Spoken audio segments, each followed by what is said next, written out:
Hello and welcome back to Paddock and Track, the show where we bring you news on and off the track. My name is Amaan and I'm joined as always by my lovely co-host Max. Hey guys. And today we're going to bring you the second to last race of the season, the Qatar Grand Prix. Yes, and this was it felt like a really long one. I suppose it's because there was a sprint, but And it felt like there was also a bunch of incidents during the race too, which made the race a lot longer. Very, very exciting though. Yes, starting out with that sprint, we do see Norris on pole, with Russell behind him, and then Piastri in third. So crucially for Verstappen, all the way down in sixth place. I suppose actually that's not crucial anymore. As you know, that Max Verstappen did win in Vegas the World Championship, so he is a four-time world champion. But now McLaren has to go towards constructors. Yes, so they are, in this case, Norris in first and Piastri in third, are in front of Sainz and Leclerc in fourth and fifth, respectively. So that's really good for them. Yes. Really important because that fight is actually, I think, a lot closer than a lot of us realized. Yeah. We didn't really look at it a ton, at least not in great detail. And then all of a sudden you get towards the end of the season and you're like, holy cow, like Ferrari's pretty dang close there with McLaren. I mean, it goes with their consistency. They've been really consistent over the season as well. So I think so. They've been somewhat consistent. I think Sainz has been more consistent of the two of them. Leclerc's had some really horrible races. Look to Canada, right? That was terrible. Terrible, like terrible with a capital T, terrible. Yeah. So they've had some consistency, yes, I think, but they're consistently middle. Whereas like McLaren has more like standout performances. But I think at the end of the day, you're like saying standout middle as if they're not second. Well, okay, and the constructors, like, come on, you cannot be saying that. But they're like consistently, I feel like, kind of like in that like fourth, fifth, sixth range. Yeah, I think that's consistent. Yeah, but it's like consistently, you're consistently picking up but points. It's consistently not exciting. Okay, yes, that's what I'm saying. I was about to say they were flying under the radar, but no, you had to interrupt me. Well, but it's no fun. Okay, yeah. I mean, I but guess that's true. They have still picked up some wins. To be fair to them, they have picked up some wins. Of course, they won both Monaco and Monza. Yes. So those are of course very important ones to win. Won. Yeah, Monaco and Monza. Yeah. So. Well, especially when you're Leclerc driving for Ferrari and you win both your home race and Monza, that's kind of a big deal. Yeah, it's a big deal. But looking down the rest of the grid, we see Lewis Hamilton in seventh and Pierre Gasly in eighth. I think we'll get to him a little more later in the episode, but he's been having like really, really good performances recently. Yes. And picking up a ton of points for Alpine. Yeah, he's doing really good because especially since the Alpine car has not been up to standard. Mm-hmm. So it's really good for him. We also see Hulkenberg in ninth place. So, again, in the sprint, it's only first through eighth that get points. Yes. But still, Hulkenberg in ninth place. That's very good for him. In terms of, getting some points for Haas. Haas is really close in that constructors fight as well with teams like VCarb and Alpine, honestly, at this point. So, it's really important for them that they're getting those points. Yeah, and then we see Red Bull hopeful Liam Lawson in 10th place. So, we got that. And we got Fernando Alonso in 11th. Mm-hmm. And we go all the way down. Most of the grid is not very exciting. Yuki Tsunoda a little further down in 16th place. And then Sergio Perez starting from the pit lane. And Colapinto also starting from the pit lane. Yes. Now, this pit lane start was a bit of a fiasco. So, usually pit lane starts are usually uneventful, They start from the pit lane, they go. But Perez didn't go. Yeah, they have a little light, just like a stoplight at the end of the pit lane, and it turns green, and then Perez just sits there. And then, maybe he was, like, launching it with the clutch like very slowly, but it looked like he just wasn't moving. And then Colapinto was like, he seemed confused, and he just was like, well, I guess I'll just go around. Yeah, I mean, Perez just pulled off like the moves that I hate to see on the actual roads where people are at a green light and just don't go. Like, come on. But Colapinto, he did get ahead of Perez to start the race. Well, and this man is a professional. Yeah. Like, this is his job. Yeah, Colapinto, this is his first year. And Perez has been around for a while. Yeah, and it's not even his first full year. I mean, he's raced in F2, but still.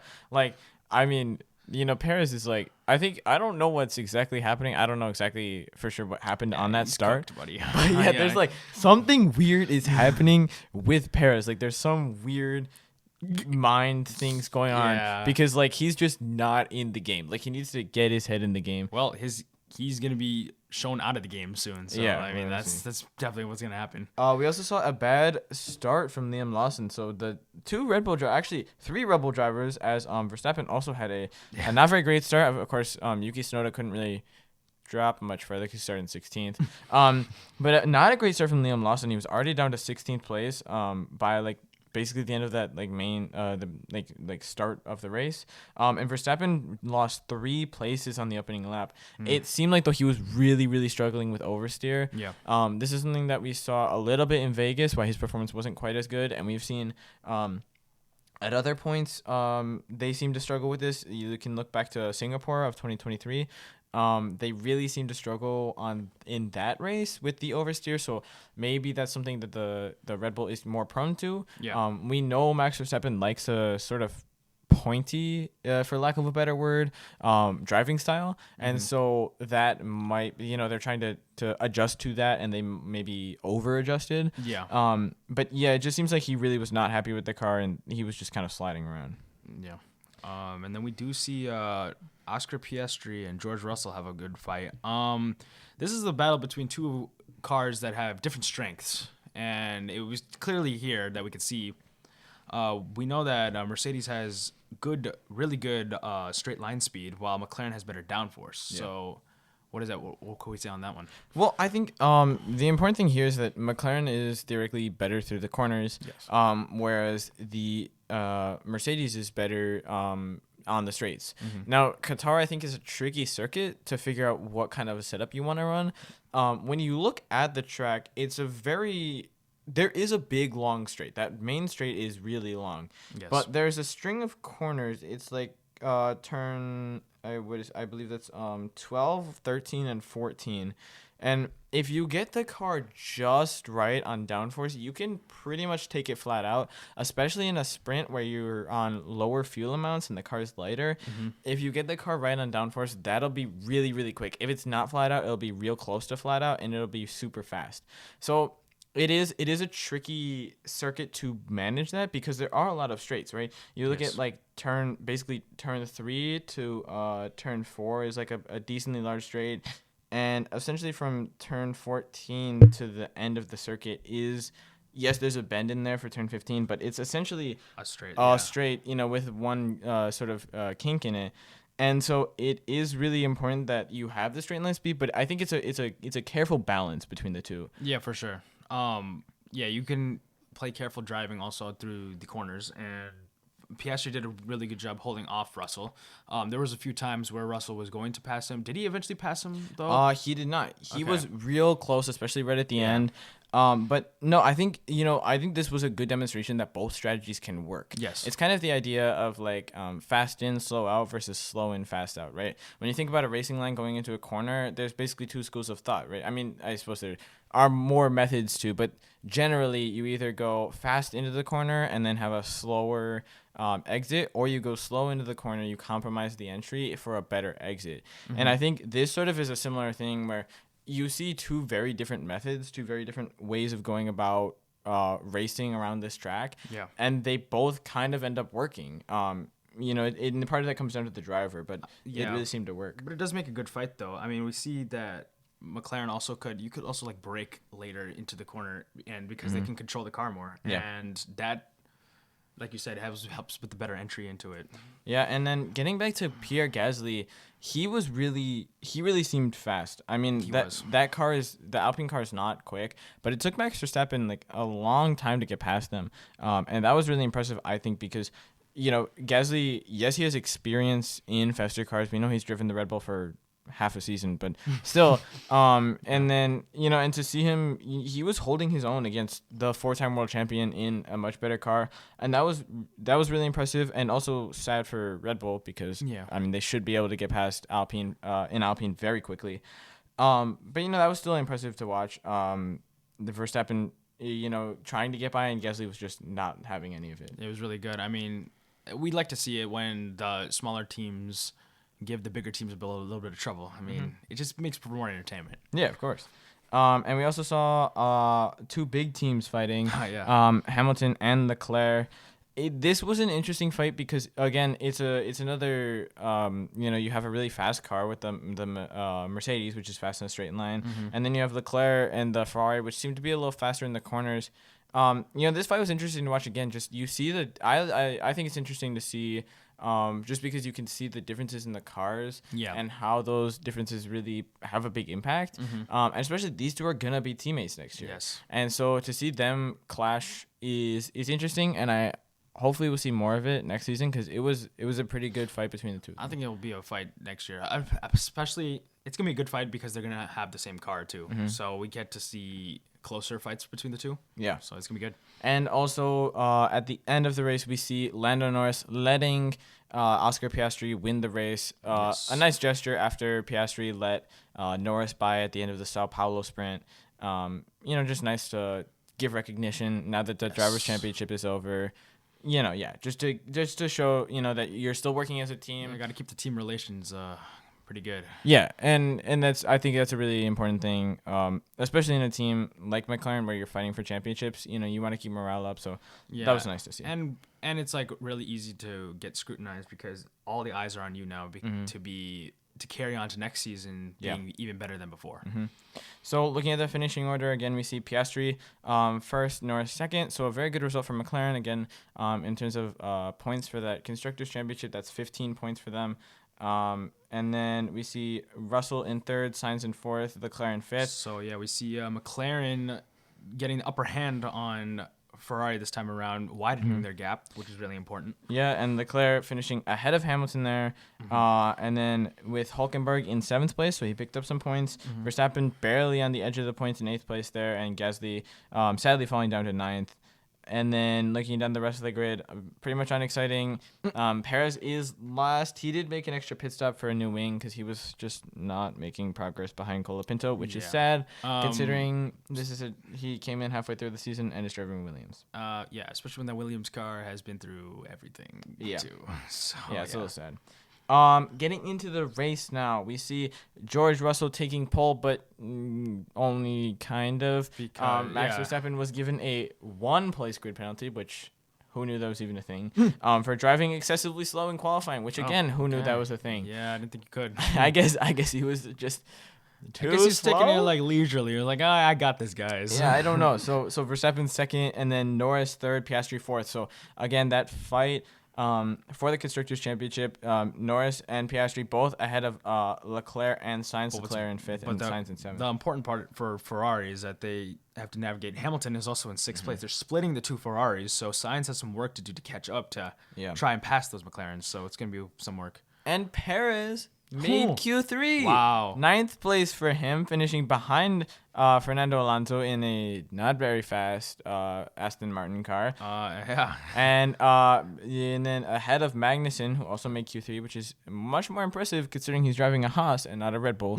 So coming in 10th place, qualifying in 10th place. Yes. So that's good for him to fight for points. Pierre Gasly in 11th, so again, right there on the points. And Zhou Guanyu, 12th place. We're still yet to see points from Stake. So you got 2 races left. Let's get some points on the board. Yeah, but both Stake cars into Q2 in 12th and 13th. Right. Yuki Tsunoda in 14th, and then the rest of the grid is ultimately unexciting. Not a good qualifying for Liam Lawson down in P17. So. And Hülkenberg is a little bit uncharacteristically low in the grid. Yes. Down in 18th, but otherwise pretty much uneventful. Of course, Ocon is last. I don't know if it's an of course at this point. I mean, sometimes I would say of course if it's Perez down there. And the big thing at this race was it was in relative to Qatar, it was very cold. Yeah, it was cold. It was probably around I believe it was 23 degrees Celsius, which is about 73 degrees Fahrenheit. Yeah, so it was cold for the cars. Yes. Of course, that's a very reasonable temperature. I would love 76, but it was cold for the cars. It was cold for the tires, which is the big thing. So the drivers were doing, like, Max Verstappen did 4 burnouts on the way to the grid, which is a lot for them. And so, they really were working hard to get heat into those tires because it just was pretty dang cold. Yeah, I mean, we also saw Liam Lawson struggle on the tires, too. He kept losing grip during the race. Yeah. A couple of drivers did, I think, and We'll get there, but Yeah. we also see right at the start. This was just sad, especially for Williams. Colapinto, Ocon, and Hulkenberg all 3 into 1. It was honestly, I would say in this case, it was Hulkenberg's fault. He kind of lost the car on the brakes. We saw again the fact that it's really cold is not great. He was starting out on the hards. Yes. They probably got a little cold, and then he just lost it under braking. He went into Ocon, who went into Colapinto. It was sad. This is Williams' 16th crash. Oh, those mechanics, they've been working hard. It's to just repair sad. those cars. The funny thing to me is, okay, so there's positives and negatives to this argument, but it's funny because they brought in Colapinto partially because Logan Sargent was not performing, and that's yes, we understand that, right? Also, but part of it I think was supposed to because be he a was cheaper crashing. option. Yeah, it was gonna be a cheaper option to keep, but Colapinto has crashed so much. Yeah, and he's had huge crashes. Look at like Sao Paulo, that was a huge crash, right? And they've had to rebuild cars like really fast. Albon has continued to have crashes, like a ton of crashes, and Colapinto was just like crash on crash on crash. Yeah, and I thought when they brought him in, I thought he was gonna be like a conservative driver. He was just gonna play his role, but he's a really aggressive driver. Yeah. And it's shown he's crashed a lot, and in half a season, he's done a lot. I don't even know how much. Has he passed Sargent yet or no? I'm not totally sure on that, but honestly, he should follow Pierre Gasly's example. Pierre Gasly has cost the team $0 in damages, so that's I mean, the only things that's gotten to him, which it wasn't even his fault, was the engine failures. Yeah. And the fact that Ocon crashed into him in Monaco. But that's about it. So yeah. So that's really just unfortunate for Williams, who just is. It's a small team at this point. Yeah. They're kind of. I feel like they're kind of on their last legs a little bit. The Williams greatness is pretty much gone at this point. Yeah. We also see Stroll running into Albon. It looked like Stroll kind of just moved over a little too much. The funny part was that Albon was like, I knew who was going to move over, and I wouldn't blame him. I figured when it comes to Lance Stroll, you have to put on the back of their mind that he might turn into you. Yeah, so this was just kind of sad. That's, I feel like, a descriptor we use often for Lance Stroll. Oh, I'm sure he's trying his best.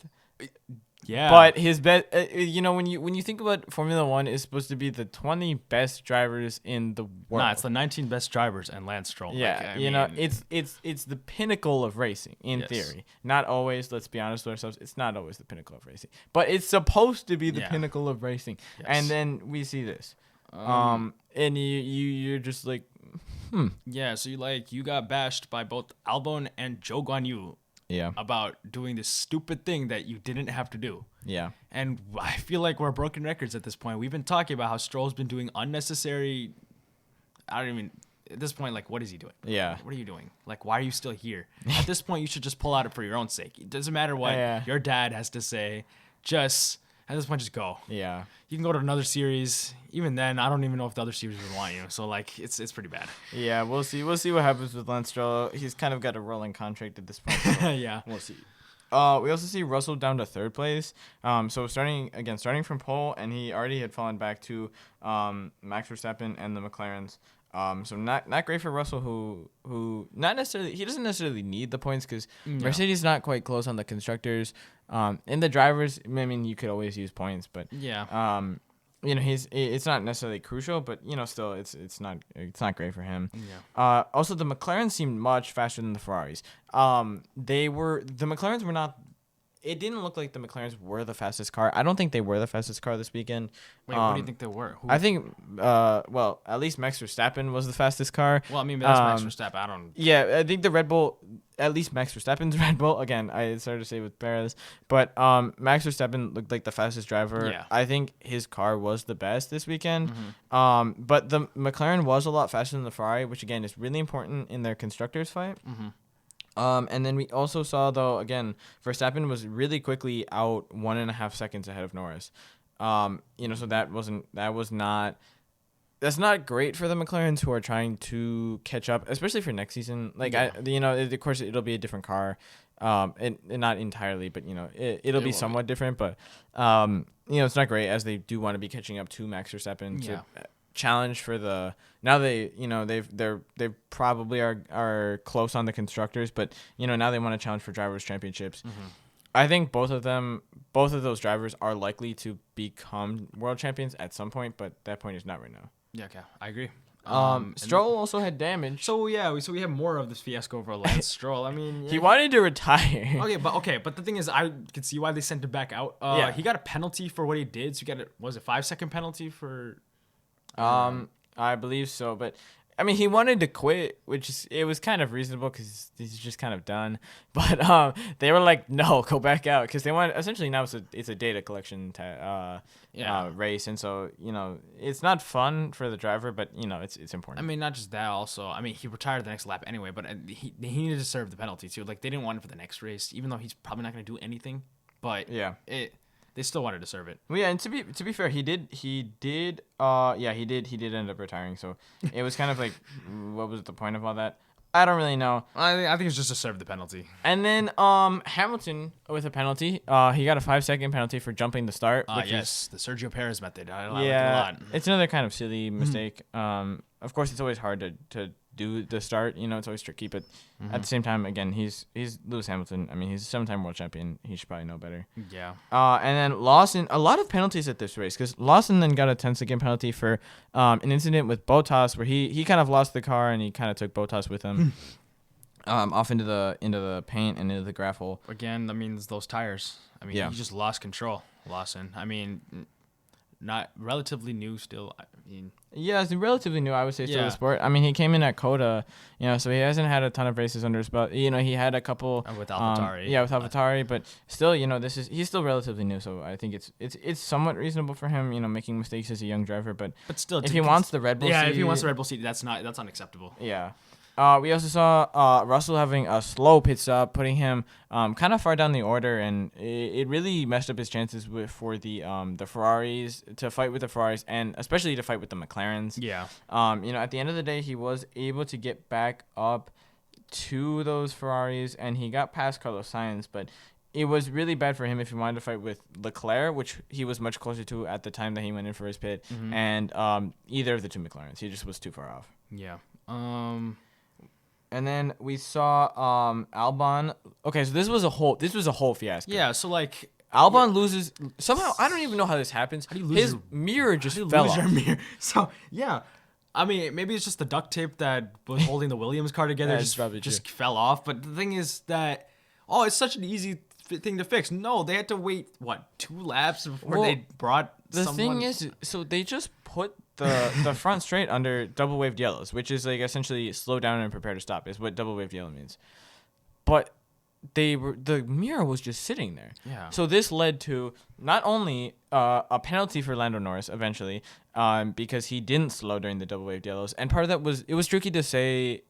It was the way that the boards were, like, they have these like LED signs on the side of the track. Yeah. It looked like maybe he might not have been able to see it, but he should have known. Yeah, I mean, he did, but he had a Ferrari and I know an estate car behind him. They both slowed down, so I don't know if he was too far ahead or. Yeah. So that was silly, and then he got actually what I think is kind of a really harsh penalty. He got a 10-second stop and go penalty. So that's go into the pits. So now you're at pit speed limiter, right? And then go into your pit box, sit there for 10 seconds, and then you can leave. That's like really harsh. Yeah. That's from the steward. There was a new race director this weekend, but that's not race director the problem. That's the stewards. The stewards are the ones who give out the penalties. Yeah. That's like, I think that's pretty harsh. As someone who's, I wouldn't call myself a Lando Norris fan even. Like, that's harsh. Like, that's really a lot for... I mean, yes, it is a serious thing. Like, if there were marshals out on the track and he didn't slow down... We saw an incident like that in Monaco with, I believe, an F2 race. It was. Where they were real close to the marshals. And, of course, Monaco's a little bit of a different track. But still, same thing. Like, yes, he should have been careful, and that is a safety concern. But at the same time, that's, like, a really harsh penalty. Yeah, I mean, it is really harsh. I feel like it should have been less, maybe like 5 seconds. Yeah. 10 seconds is a bit much. Well, and just having a stop stop and go penalty is the bad part. Like if it was That like a too, 10-second yeah. penalty, okay, but like a stop and go penalty. Yeah, that's a lot. Yeah. That's a lot. And then not only did he get the penalty, Hamilton got a puncture. Hamilton gets a puncture because there's debris on the track. Then now. Sainz got a Sainz puncture. gets a puncture, and then Bottas just runs over the mirror. So now you have 3 different people with damage. Bottas manages to stay in the race, so good for him. But now you have 3 different people who have damaged their cars, 2 that now have to pit, and 1 with a penalty. Like, what is the FIA doing here? I don't understand their thinking. It's kind of silly. They took forever. They finally called out a safety car. Yeah. After like way too long. It should have been the mirror fell off, safety car immediately. Like that's what it should have been. Like end of discussion. Yeah, I don't know. Because the cars were too spread out at the track at this point that there's no way you're gonna get that mirror cleared under double wave deals. It's just not happening. Yeah. And then once Bottas ran over it, now you have a bigger mess because now you have to clean it up. You have to like sweep it up instead of like just going out. It was like shattered at that point. You could have just ran out, grabbed it, and come back and then been done. So end of story. You would have had like 1 lap of safety car and then done. But no, they had to go safety car through the pits, like multiple laps of safety car. It was just silly. It was just silly. I mean, yeah, it was silly. But then we have a safety car restart, which was pretty good. It was a pretty good fight, actually. Yeah, Norris was very close to Verstappen right at that restart. It wasn't really end up being successful, but he was very close on the Red Bull. But I think this just, again, showed that the McLaren was not the fastest car this weekend, or at least Lando Norris was not the fastest driver this weekend. No, yeah, Max Verstappen did really well this weekend, and that just shows how he's a world champion. That's it. Yeah. And we also saw Piastri fighting with Leclerc, and then Russell having to defend from Sainz behind. So, again, those Ferraris were quick, but not as quick as the McLarens. But I would say in this race, probably maybe faster than the Mercedes. It was pretty evenly matched between those two. And to be fair, Russell did make up a lot of time getting past Sainz at the end. So, the Mercedes might have been a little bit faster, but it was pretty evenly matched between the Ferrari and the Mercedes. Yeah. And then we see Perez just, like, he lost drive. It was kind of a weird incident. And then he was out. It was just weird. Like, yeah, it seemed like he lost the car. Not like lost the car like he spun it. Just like the car like stopped working right. Yeah. And so that's sad. That's unfortunate. I mean, we know Perez has had his like bad moments, but this was not his fault. I mean, it's not like he could have done anything anyway. But that's besides the point. Yeah. We also see Hülkenberg oversteering. Again, this is probably a cold tires thing right at the safety car restart. So oversteering it and off the track. And then he beaches it. So he was also out. So a lot of retirements this race. It was 5 total retirements. So only 15 drivers finished. So that's kind of sad at the end of the day. Yeah. Again, you talk about this as the pinnacle of racing, and then it's like 5 drivers. it's a little chilly and like 5 drivers crash. Well, I mean, the first crash, it was just 3 drivers, and then the other 2 were like. Yeah. But like it's kind of it's like I always think it's funny because again it's like this is supposed to be like the highest form of racing in theory, right? Mm-hmm. And these are the 20 best drivers or whatever 19 in Stroll, best drivers in the world theoretically. Yeah. And it's like slightly chilly. The tires are a little cold and like a decent chunk of the grid, a quarter of the grid crashes. Yeah, and then you also have 40 penalties because you can't drive properly. Yeah. So it's a little silly to me sometimes. Formula One, you're like, what are we doing here, guys? But we'll see. This is why sometimes it's nicer to watch like IMSA or WEC. Yeah, I mean, at this point, let's go over the final penalties that were given out. I mean, Norris had a 10-second stop and go penalty for failing to slow into the double yellows. And Hamilton got a drive-through penalty for speeding in the pit lane. So, again, another penalty that seemed... Apparently his pit limiter wasn't on. Oh, okay, yeah, because that seemed really harsh, too. And I was like, well, I don't know if it's that, worthy of that deserving of a penalty. Yeah. I mean, of course, it's deserving of a penalty, but not that harsh of a penalty. Yeah. And then we got Albon have a 10-second penalty for hitting Magnussen. And then Russell, a 5-second penalty for falling more than 10 lengths behind the safety car. But that one's a silly one because it's literally the safety car. Like it's much slower than theirs. Half of these penalties are so stupid. I don't even. Oh my god! But the one good thing, the one shining light in the midst of this weird race was Pierre Gasly. Ah, yes. It was a good drive. Yes. Okay. Did he finish in 5th place? Wait, that's 5th place. That's really good. Yes. What? Okay. So like Pierre Gasly what a man! What a man! Yeah, what a man! He was defending against Carlos Sainz. He kept Carlos Sainz behind him. He was racing. He finished in front of Carlos Sainz. Yeah, ahead of Carlos Sainz, 5th place. He was defending against Max Verstappen in the sprint for a long time, and he held his own. He's defending, holding his own while his teammate is crashed. Like, yeah. I mean, of course, the Ocon crash wasn't his fault, but still, Gasly has had so many impressive results at the end of this race. I don't know what's gotten into him all of a sudden, but he better keep this up because he is doing. Yeah, I think he can get to a better team. He is doing so good right now, and this is just really impressive from him. Yeah. And I don't know what we'll see next, but he's doing really, really good. A 5th place finish for him, that's very impressive. Very impressive. I'm really good for Pierre. And looking down the rest of the grid, we see Verstappen in first, Leclerc promoted up to second as Norris had to serve that penalty, brought him way down the order. Piastri in third, so still picking up some decent points for McLaren. But I think it's a net positive for Ferrari, so they're closing that gap. Yeah, so Leclerc second and Sainz in 6th place. George Russell in 4th place, so still picking up some decent points, but Hamilton all the way down in 12th. And then Pierre Gasly, we know, in 5th. Yeah, so that's great for him. Alonso picking up some good points in 7th. And wait, before we get there, let's finish the rest of the grid. Okay. Norris managed to make his way up to 10th place, so that's kind of impressive from him, considering he was all the way at the back of the grid. And then we see the rest of the grid's kind of sad. Bottas 11th. Hold on. Yeah. And then we see. And then Hamilton, Tsunoda, Lawson, and Albon rounding off the grid. Okay. But you can only see one green car out of the points. One green car. And you know who's in the points in P8? Zhou Guanyu. Oh, they did it. They finally did it. He managed to do it. I mean, part of this is there was about 1,000 retirements, but I was impressed. I was impressed. He drove a good race. He just, sometimes the key to race car driving is just sit there and mind your own business. Well, I mean, also the thing is he kept the car under control. He stayed out of the funny business, and he did. So I think that's just pretty good for him. Really well. And finally scoring some points. Yeah. I mean, it won't matter for constructors because they have like 2 points. But I believe that's 4 points actually. Oh, wow. Wow. But scoring some points for Stake that really has not seen any success at all this year. No. Maybe Audi is coming. We know, of course, Audi is coming. Hopefully, they will turn the team. I mean, of course, they won't really turn the team around because it'll be its own thing essentially. But hopefully for Audi's sake, they managed to make a good team. They managed to build a good team up from kind of nothing right now. But this is the little bitty like spark of maybe some improvement. Yeah, I mean, it's sad to see that Sauber's going out. We've seen Sauber over the years. They've been around for a while, and they're finally going out for Audi. Audi bought 100% of it, right? Yes, Audi is now fully owning. Sauber is seeing its way out, and that's unfortunate for them, but, it was a good run, I guess. Yeah. And I think that about does it for us on this episode of Paddock and Track, and we will see you guys for the next one. Goodbye.